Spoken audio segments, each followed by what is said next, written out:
Bienvenue dans votre émission Le Réveil, c'est maintenant, c'est toujours l'apôtre Mickaël Dopia de la Guadeloupe. On est sur les ondes de Radio Maranatha, comme tous les jeudis à 19 h pendant 28 minutes. C'est précis, hein.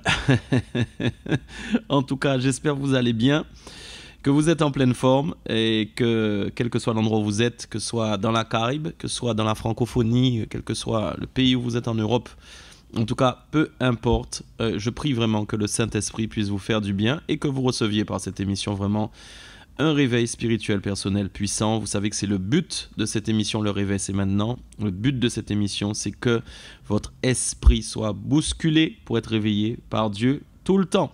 Donc c'est la dernière émission du mois de janvier. Voilà, janvier est passé déjà, janvier 2025, ça va très vite. Et en tout cas, on dit déjà bienvenue au mois de février qui va arriver. L'année a déjà bien commencé. Et je prie en tout cas que chacun d'entre vous, vous soyez en train de travailler pour être des adorateurs en esprit et en vérité. Et des adorateurs comme David qui allaient faire de grands exploits. Vous savez que ce sont les thèmes que je développe depuis le début de l'année par rapport à votre réveil spirituel personnel. Et je prie vraiment que vous puissiez comprendre et que votre esprit saisisse vraiment puissamment tous les enseignements et toutes les instructions que Dieu est en train de vous donner, de nous donner, pour que nous puissions ensemble manifester le réveil des derniers temps. Voilà, donc en tout cas, gloire à Dieu parce que je crois vraiment que vous êtes bénis. Je crois vraiment que là où vous êtes, quelle que soit la situation par laquelle vous pourriez passer, bonne, pas bonne, moins bonne, plus, meilleure, peu importe votre situation, je prie dans le nom de Jésus-Christ que vous soyez remplis de feu et du Saint-Esprit, que vous puissiez vraiment aller de l'avant avec Dieu. Donc la semaine dernière, on a commencé à parler des exploits. J'ai défini un peu les exploits pour que vous puissiez comprendre à quoi ça correspondait et ce à quoi on s'attend cette année quand on parle des exploits. J'ai dit qu'il n'y a pas aussi d'exploits sans Dieu comme il n'y a pas de Dieu sans exploits. Et j'ai aussi précisé que les exploits font partie intégrante de la guerre. C'est-à-dire que c'est quand on est en guerre le plus souvent qu'on a besoin d'un exploit de Dieu. Et vous savez que nous sommes dans une guerre spirituelle. Le royaume des ténèbres combat le royaume de la lumière, mais nous savons qui est le vainqueur, c'est le royaume de la lumière. Voilà, donc j'ai parlé des exploits, j'ai expliqué que vous devez faire des exploits cette année et que vous ne devez pas être des enfants seulement, mais que vous devez être des adultes mûrs, matures, prêts à passer à l'action. Je vous ai aussi enseigné sur le fait de ne pas toujours mettre la sagesse devant, mais de penser à ne pas mettre aussi la sagesse à la place de la foi. Surtout, mettez la foi avec instinct, intuition et conviction pour pouvoir passer à l'action et faire des exploits comme ce lanceur de javelot. Voilà, donc très important tout ça. Et je m'étais arrêté la semaine dernière sur un mot important qui est la révélation. J'ai expliqué que nous ne pouvons pas faire d'exploits si nous n'avons pas de puissante révélation de Dieu. Et j'ai voulu vraiment aussi que vous puissiez comprendre que je faisais une différence entre la révélation, la connaissance, c'est-à-dire que mon but n'est pas que vous soyez remplis de connaissances et gonflés à bloc et que vous ne fassiez rien avec tout ça, mais c'est une révélation qui vient de la relation. C'est très important de le souligner. Je parle ici de révélations qui viennent de la relation. C'est-à-dire qu'il y a comme un automatisme dans la révélation parce qu'il y a une relation qui existe. Et forcément, hein, c'est comme quand vous bâtissez une relation avec quelqu'un, cette personne va de plus en plus se confier en vous et va vous livrer donc des secrets, des choses. Et cette personne va vous apprendre, vous conseiller aussi des choses. Donc quand nous disons que nous avons une relation profonde avec le Seigneur, nous sommes en train de dire qu'automatiquement, hein, il va y avoir des révélations de Dieu qui vont venir parce que Dieu veut parler à son peuple. Vous savez, il y a ce texte dans la Bible qui dit que Dieu parle tantôt d'une manière, tantôt d'une autre, mais l'homme n'y prend point garde. Notre problème, c'est la preuve en fait que Dieu veut nous parler. C'est pas en fait que nous ayons tellement de choses à faire pour que Dieu nous parle. Notre problème est un problème d'attention. Parfois, nous croyons qu'il faut faire des choses pour mériter, des choses pour avoir accès à une révélation de Dieu. C'est faux. En fait, Dieu veut nous parler. Dieu veut nous révéler des choses. D'ailleurs, il n'y a plus aucun mystère normalement pour le corps de Christ. Le voile est déchiré. Nous sommes maintenant amenés à connaître Dieu réellement. Alors, en partie, évidemment, puisque nous ne pouvons pas tout voir tant que nous sommes dans un corps physique. C'est vrai. Mais cependant, nous devons bien comprendre que Dieu veut nous parler sans parabole, Dieu veut nous livrer des secrets, Dieu veut nous révéler des choses. Et donc, comme nous sommes dans cette saison, comme évidemment, gloire à Dieu, nous sommes vraiment appelés à recevoir des révélations, nous devons absolument tisser cette relation. Donc cette relation, c'est d'abord une relation d'amour, c'est pas une relation de chantage. C'est pas une relation parce que nous allons le faire, donc nous allons avoir des révélations. Non, pas du tout. C'est une relation vraiment sincère. C'est une relation d'amour qui correspond bien évidemment à notre désir d'aimer Dieu parce qu'il nous a aimé le premier, qu'on n'a que ça à faire de l'aimer aussi en retour et de tisser vraiment cette relation profonde avec lui. Donc si nous avons des vainqueurs ici, si nous avons des gens qui vont faire des exploits dans le futur, nous sommes en train de parler des adorateurs qui ont une relation avec Dieu. Et donc je m'étais arrêté sur ce mot révélation et j'ai même souligné qu'il faut avoir une véritable révélation de qui est Dieu. Parce qu'il peut y avoir des fausses révélations. Parfois on peut concevoir son propre Dieu soi-même. Et on peut aussi chercher finalement des révélations qui, en tout cas, on peut chercher des révélations qui ne sont pas, en tout cas obtenir plutôt des révélations qui sont malheureusement des fausses révélations. Et c'est pas ce qu'on veut, c'est pas ce qu'on désire, parce que si vous avez de fausses révélations, vous allez évidemment vous tromper, vous allez marcher dans un esprit d'erreur. Et en marchant dans cet esprit d'erreur, forcément, vous allez loin finalement de qui est Dieu et vous allez agir de la mauvaise manière.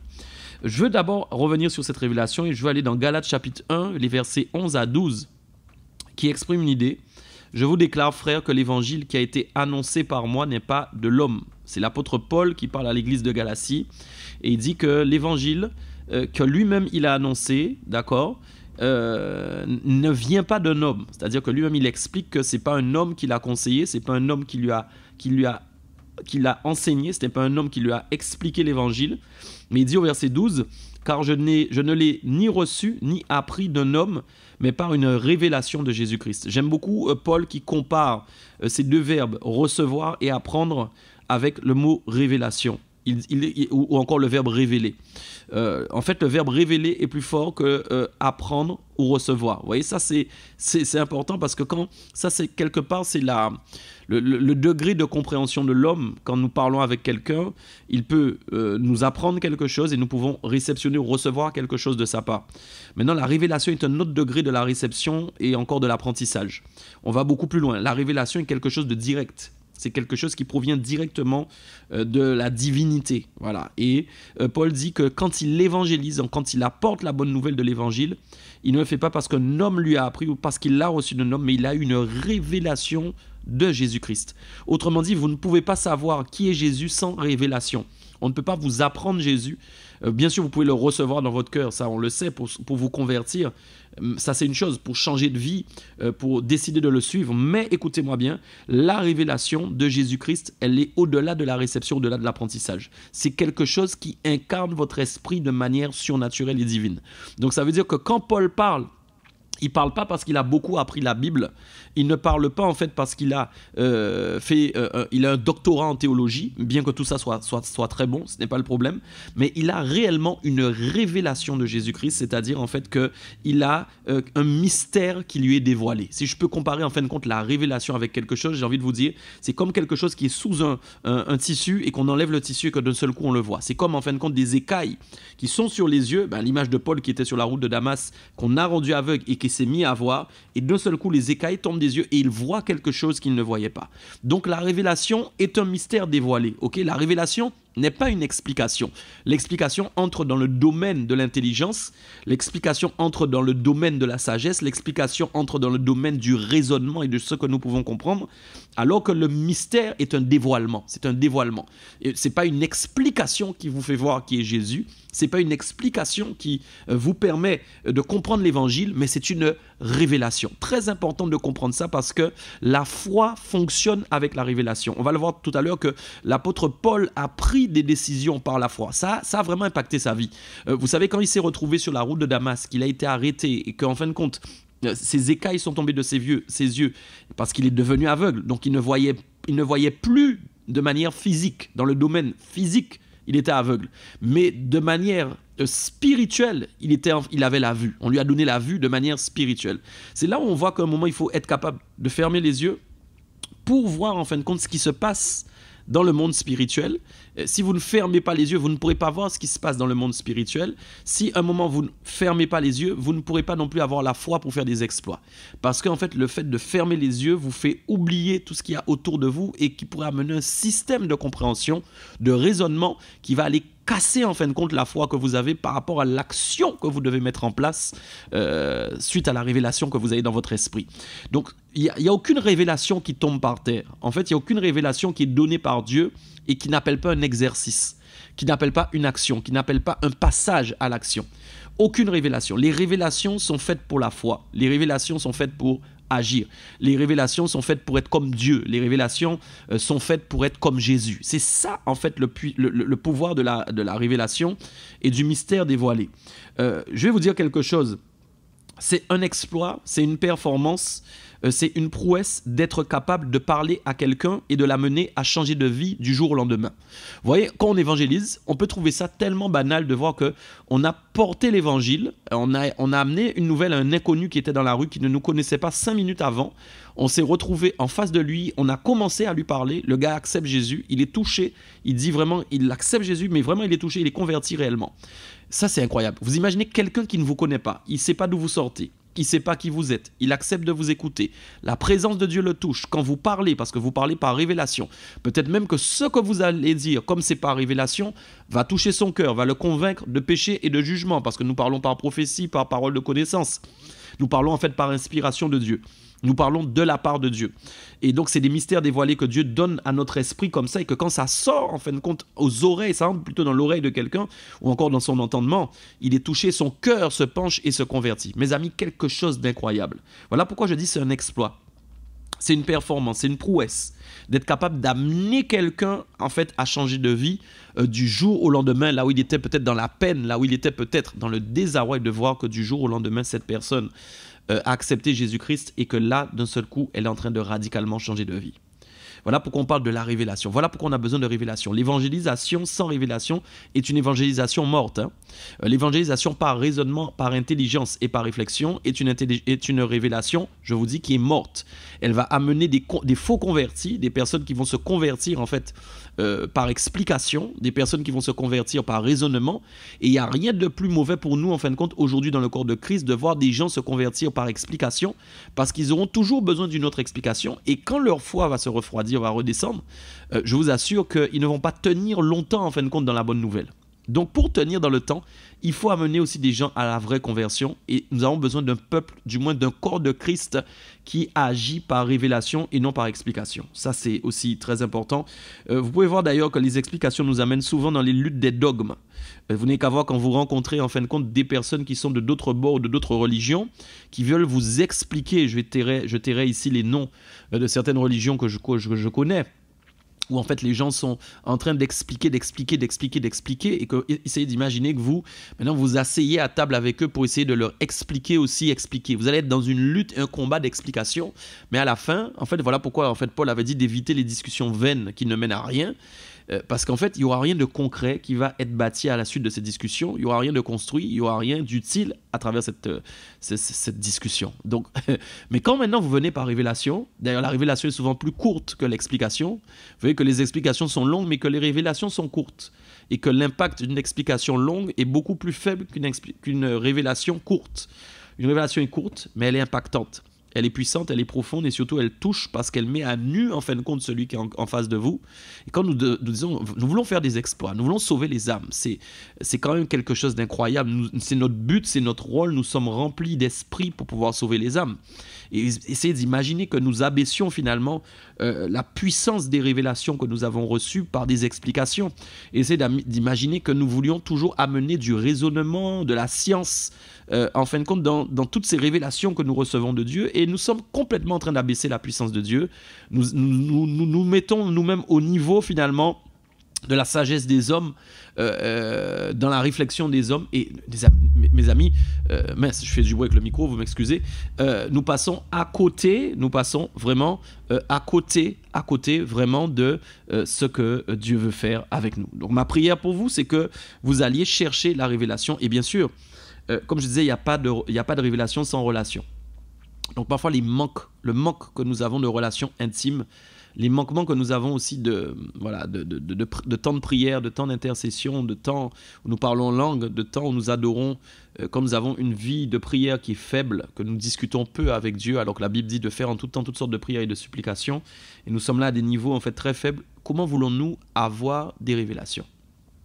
Et c'est aussi un des gros problèmes aujourd'hui du corps de Christ, c'est que parfois, bon, on a des révélations par les gens. C'est-à-dire qu'on court aujourd'hui après les gens pour avoir des révélations, mais parce que le corps de Christ n'est plus capable. Le peuple de Dieu ne comprend pas qu'il a droit aussi à ses propres révélations. Le corps de Christ doit comprendre vous avez droit. Vous qui m'écoutez, qui me regardez, vous n'êtes pas juste des chrétiens qui allaient à l'église comme ça et qui recevaient des choses des gens. Non, vous avez droit d'aller dans la présence de Dieu et de tisser quelque chose. Il vous faut de l'audace aussi. Il vous faut de l'audace pour aller au-delà de ce que vous avez déjà fait. Ok ? Voilà, donc je disais c'est un exploit évidemment d'annoncer la bonne nouvelle à quelqu'un par révélation. Regardez 1 Corinthiens 2, verset 10, qui confirme aussi ce que je dis, et la Bible vraiment confirme. Dieu nous les a révélés par l'Esprit, car l'Esprit sonde tout, même les profondeurs de Dieu. Ce texte très simple explique vraiment, vous voyez, que c'est l'Esprit qui sonde tout. Donc d'où vient la révélation? Qui donne la révélation?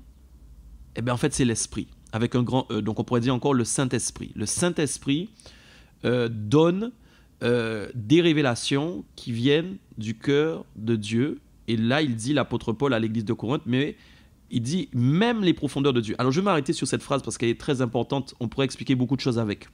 Il dit, car l'Esprit sonde tout, phase numéro 1. C'est-à-dire, ça, c'est la phase 1. On voit que l'Esprit sonde tout. Donc, ça veut dire tout, T-O-U-T. Hein.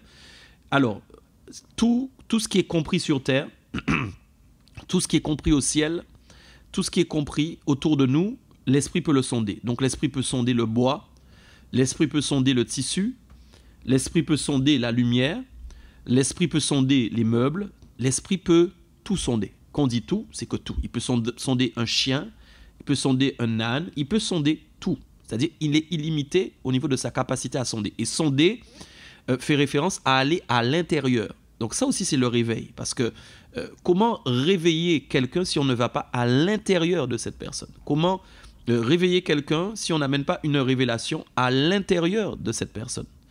Et donc, il dit, première phase, l'Esprit sonde tout. Ok, là on voit déjà qu'on est dans un grand niveau. Mais regardez bien, il dit même.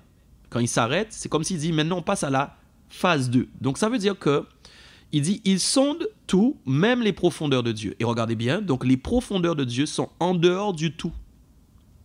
Je vais le redire, les profondeurs de Dieu sont en dehors de tout. Et oui, donc la présence de Dieu est en dehors de tout ce qui existe. Dieu est en dehors de tout ce que nous voyons. Dieu est en dehors de tout ce qui existe autour de nous. Voilà pourquoi l'apôtre Paul explique que l'Esprit va tout sonder et qu'il peut même aller sonder les profondeurs de Dieu qui est en dehors du tout. Et donc imaginez la capacité que Dieu est en train de nous donner. Dieu est en train de dire en fait que, mes amis, l'esprit de révélation puissant que Dieu veut vous donner pour faire des exploits cette année, c'est quand même quelque chose.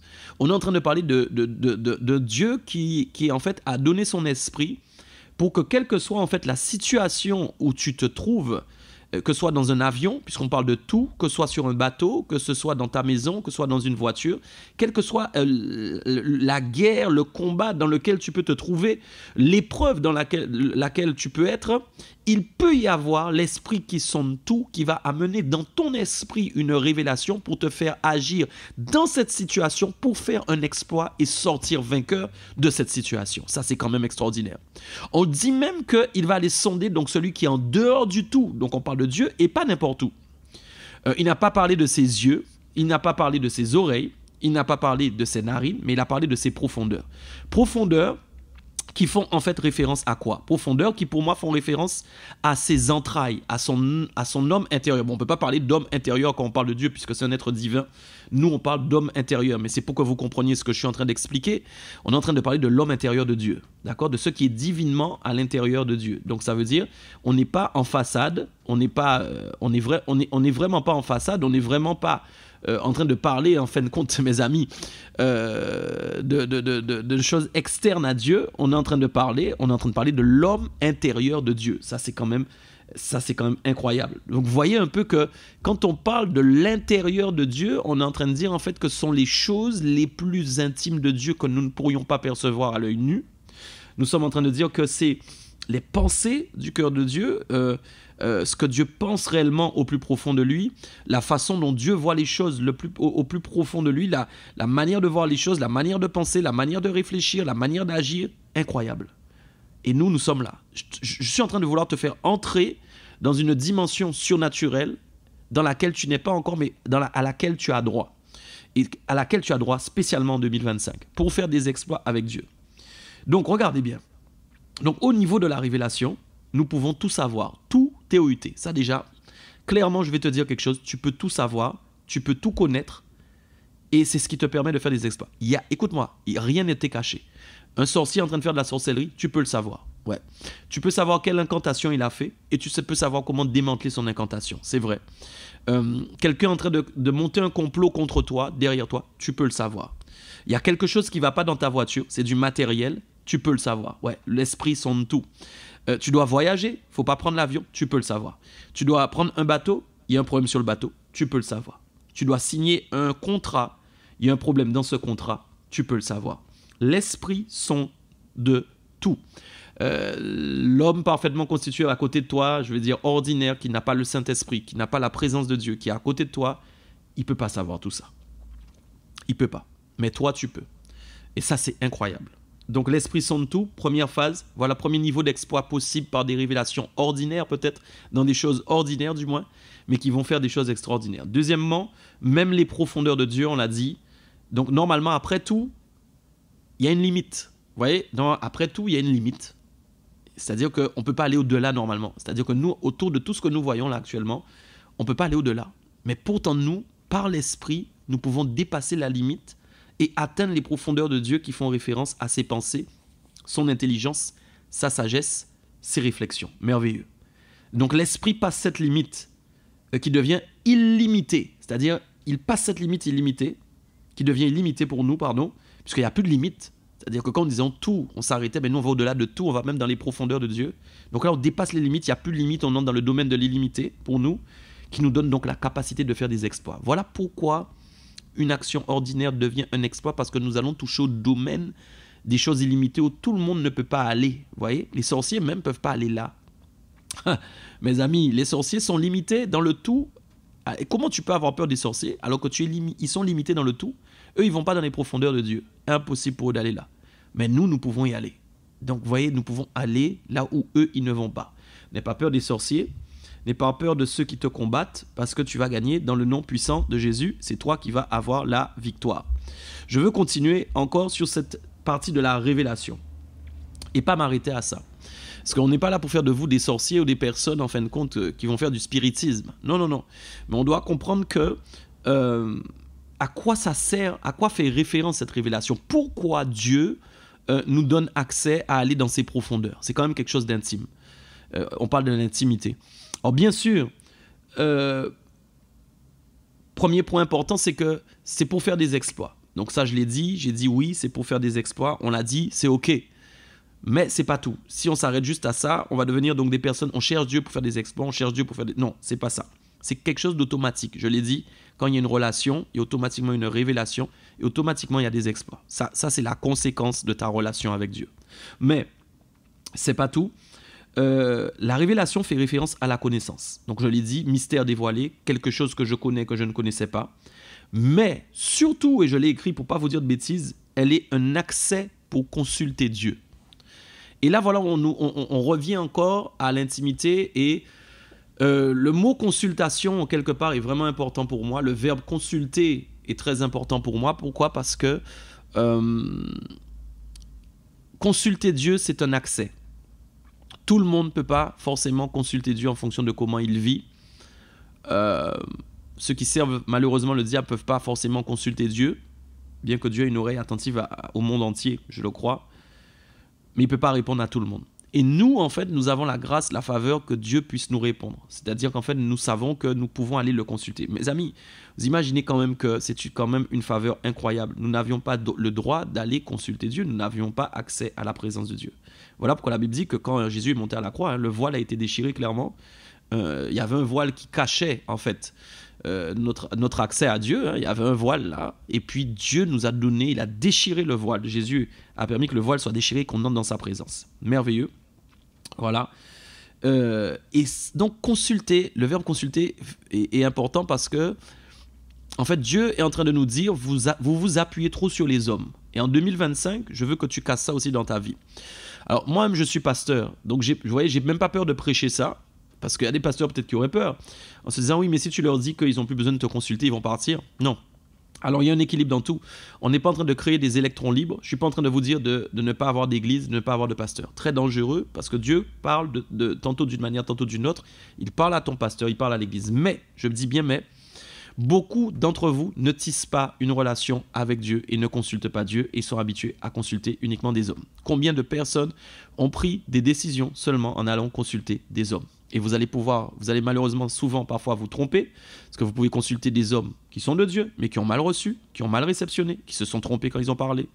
Vous pouvez consulter des faux prophètes, des faux pasteurs, des faux apôtres, que vous allez consulter, qui vont vous parler, et qui vont donc vous prophétiser des mensonges.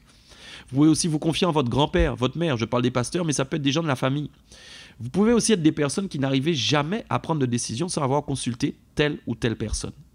Et il y en a plein, des enfants de Dieu, des chrétiens qui sont à l'église, qui croient en Dieu, hein, mais qui ne consultent pas Dieu.